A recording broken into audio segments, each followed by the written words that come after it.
হচ্ছে। দমকা হওয়ার কারণে সে একটি পড়েছে বলে নিশ্চিত করেছেন। এর পাশাপাশি চট্টগ্রামে ব্যাপক ক্ষয়ক্ষতি হয়েছে, কিন্তু উপকূলীয় এলাকাগুলোতে সেখানে ফসলের মাঠ সহ অসংখ্য বাড়িঘর, বাঁশখালী, আনোয়ারা, চট্টগ্রাম, সীতাকুণ্ডে যে নিম্ন এলাকাগুলো আছে সেগুলো কিন্তু প্লাবিত হয়েছে প্রায় 5 থেকে 6 ফিট পানিতে। অসংখ্য বাড়িঘর, রাস্তাঘাট ডুবে গিয়েছে, বিশেষ করে ফসলের ব্যাপক ক্ষতি হয়েছে। আর আনোয়ারা, বাঁশখালী এবং সন্দ্বীপ উপজেলার মধ্যে সবচেয়ে বেশি ক্ষতি হয়েছে বলে জেলা প্রশাসনের পক্ষ থেকে আমাদেরকে জানানো হয়েছে। এর পাশাপাশি চট্টগ্রামের উপকূলীয় এলাকায় বিশেষ করে তবে তেমন ঝড়ো বাতাস না। এই আগে আমরা জেলা প্রশাসনের সাথে কথা বলেছি। জেলা প্রশাসন থেকে জানিয়েছে যে 2 জন নিহত হয়েছেন, তার মধ্যে একজন ঘরের মাটি দেওয়াল ভেঙে চাপা পড়ে মারা গেছেন, আরেকজন হচ্ছে দুটো ট্রলারের মাঝখানে করে চাপা পড়ে মারা গেছেন মাথায় আঘাত পেয়ে। এছাড়া 15 জন আহত হয়েছে, যার মধ্যে 5 জন গুরুতর। এছাড়া আপনি দেখতে পাবেন এখন সৈকতের মধ্যে কিন্তু লোকজন হাঁটাহাঁটি করছে, যেহেতু এখন ভাটার সময়, যার কারণে সৈকতে জলোচ্ছ্বাসের প্রভাবটা খুব একটা নাই, যেটা সকালের দিকে ছিল।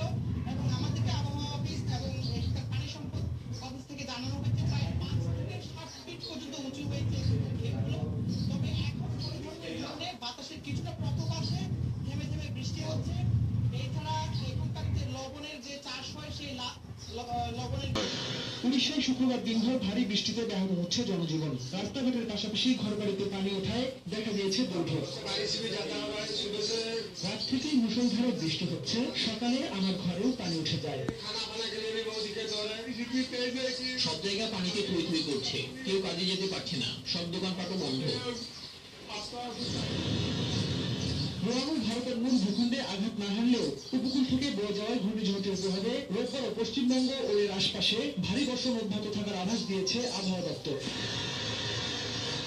ঘূর্ণিঝড়ের প্রভাবে ভারতের পূর্বাঞ্চলে বন্যা পরিস্থিতি বিরাজ করলেও উত্তর ও পশ্চিমে ঘন্টা বলা যেতে পারে, কোথাও কোথাও 40-50 ফুট, কোথায় 100-150 ফুট পর্যন্ত সেখানে এবং শুধু কার্পেটিং হতে দেয়নি, পুরো রাস্তায় ক্ষত বিক্ষত হয়েছে। এছাড়া এই পাশে যে অর্থাৎ যে যে দেয়ালটি পুরো সড়কের পাশে যে প্রতিরক্ষা দেয়াল আছে সেগুলো ভেঙে গেছে। স্থানীয়রা বলছেন যে দুপুর 12টা-12:30 দিকে ঘটনা ঘটেছে, যখন জোয়ারের পানি পুরো কর্ণফুলী সয়লাব হয়ে গেছে। কর্ণফুলীর পাশ দিয়ে অর্থাৎ কর্ণফুলী, আমি যদি একটু দেখানোর চেষ্টা করছি, পারবো কিনা জানি না এই মুহূর্তে।